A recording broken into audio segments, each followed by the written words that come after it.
da mi se od njih ledi krv u žilama. I ne samo da su strašni, nego uopće nisu fer. Evo na primjer, ona u Sneguljici 7 tura. Čuli ste već? Čuli smo. Da je pravi pravcati horor. Ta cura, Snjeguljica, što je također glupo ime.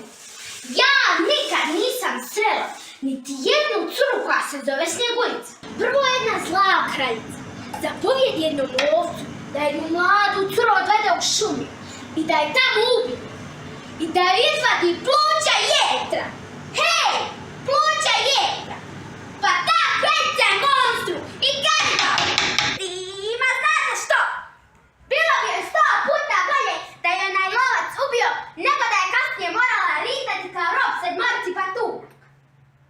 I onda kažu kako je Snjeguljica umrla od komadića jabuke koji joj zapeo u grlu. Ma moš si misliti, umrla od iscrpljenja! A sve to zato što je neko pokvarno gledalo reklo da je jadna cura malo ljepša od nje. Tlak mi se diže od toga. A i taj princ pravi je šmokla koji se normalan momak zaljubi u curu koja leži u komu. Ali učiteljice, lako za matematiku, ali u kakvoj mi zabludi živimo bajka. Pongrašić je sve objasnio. Evo, tu sve lijepo piše. Bajke na drugi način.